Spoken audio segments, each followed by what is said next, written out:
Hello everyone, it's Dr. Vasquez, your doctor in criminal justice, bringing you another video on criminal justice topics. In this video, we will be discussing a man who was tased. Prior to being tased, this man was huffing and puffing. This man was moving with a lot of momentum. This man said, "Get the F off my property." The police officer then ended up tasing this man. Then he tased him again.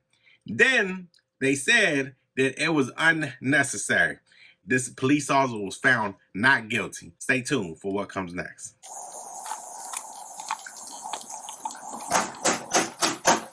Petersburg Police! Petersburg Police, come out with your hands up! What you want? What you want? Come out with your hands up, sir. What? Put your hands up, sir. Nothing up. Put your hands up, sir. Nothing up. Put your hands I up. am not putting nothing up. Get the fuck on my boy. What's going on today? What's going on with you? Huh? Get the fuck up. Yeah, go ahead. Wait. Come tase him. Come lock him up. I will keep doing it. Put cuffs on him. Put your hands on your back. All right, everyone, welcome back. So when did this incident happen? It happened October 4th, 2021, around 2 p.m. something hours. So who are the individuals that are involved? We have Lieutenant Jason Sharp, Officer Janae Jackson, Petersburg Police Department, and we have William Antonio Scott. So what was the call? Why did they respond? So someone called dispatch, someone called 911, said, "Hey man, we got someone walking around here with weapons, possibly dangerous." They said, "Roger that." So they ended up dispatching Lieutenant Sharp and Officer Jackson. Those were two officers that responded. So in the video, you can see Officer Jackson goes to the door, boom, boom, boom, Petersburg Police, please open up, come outside with your hands up. And then Lieutenant Sharp, he's in the back, right, providing that security, providing that overwatch. You could see Mr. Scott come out, and he's real ticked off, right? He's really like, "Why you on my property? You know, what you want? You know, you put your hands up. I'm not putting my hands up." You know, real confrontational, real aggressive, like. Okay, so he's not paying attention to Officer Jackson. He takes a step, boom, boom, and he loves like, he got some momentum with him. And then Lieutenant Sharp is not playing. He said, "Hey man, better adhere to my commands." So ends up deploying the taser, and then Mr. Scott goes ahead and falls, collapses, right? You can see that in the video. He gets up again. Lieutenant Sharp doesn't know what he's going to do. Tases him again. That's finally when he complies, right? And then Officer Jackson is able to place the handcuffs on Mr. Scott. What happened prior to them getting to the residence? So before they arrived at the residence, they had got caught wind that, I guess Mr. Scott was known. Mr. Scott was known to be violent. Mr. Scott was known to resist. Mr. Scott was known to be a felon. So they knew what type of individual, they knew the history of who they were going to make contact with.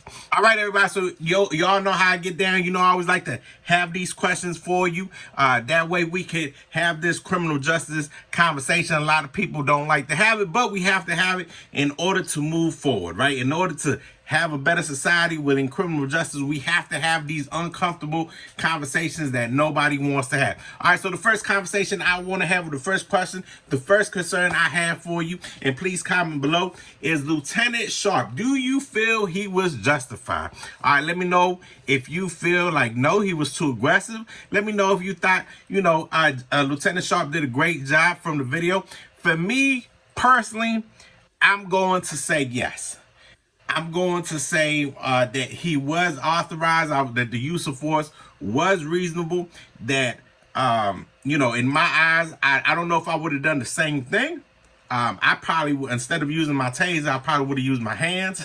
That's just me.